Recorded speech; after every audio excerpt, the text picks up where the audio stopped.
A Bloomberg investigation last week revealed what we're calling the invisible army, the staggering number of lobbyists hired to influence healthcare reform.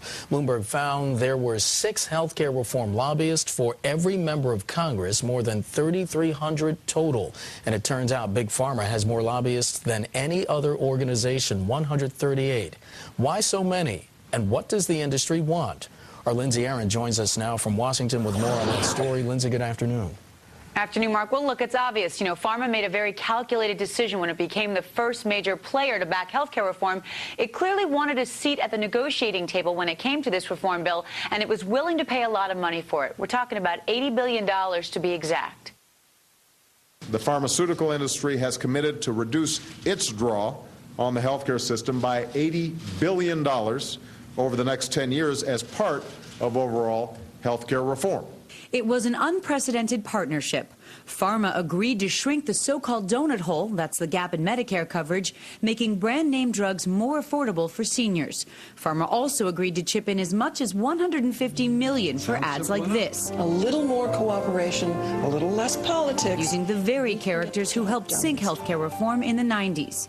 $80 billion might sound like a staggering sum until you consider what Pharma gets in the deal.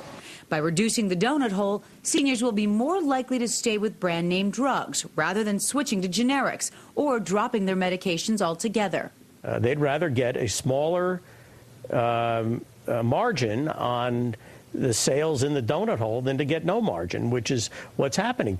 And if the administration succeeds in providing coverage for some 46 million uninsured Americans, that's a lot of prescriptions to fill. The idea of all these new people getting insurance is a very big incentive to make a deal. In return for Pharma's contributions, the White House reportedly made the following guarantees.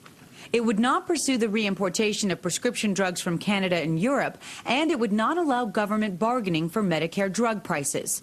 These factors would likely provide a boost to pharmaceutical companies' bottom lines, and they just might come out looking like good corporate citizens to boot.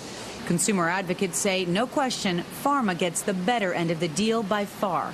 They put their vaunted lobbying machine into action and came out with a deal that is going to certainly increase their customer base, but managed to avoid all the serious hits. We asked Pharma about its 138 lobbyists, and its spokesman told us there's $80 billion on the line. It's important to get this done right. Well, in the last few days, the Pharma deal has really taken a lot of heat and a lot of hits. House Speaker Nancy Pelosi said that Congress is not bound by any deals that the White House has cut. Meanwhile, Minority Leader John Boehner has urged Pharma to pull out of the deal, calling it, quote, short-sighted and a misguided campaign. Back to you in New York. Lindsay, any indication the White House could renege on the deal? So far, none. In fact, White House spokesman Robert Gibbs said this week that $80 billion deal seemed like an appropriate amount. So while it created a little bit of a headache for the White House to be outed in terms of the terms of this deal, right now they're not backing away from it. Back to you, Mark and Bloomberg's Laurie. Lindsay Aaron in Washington. Lindsay, thanks.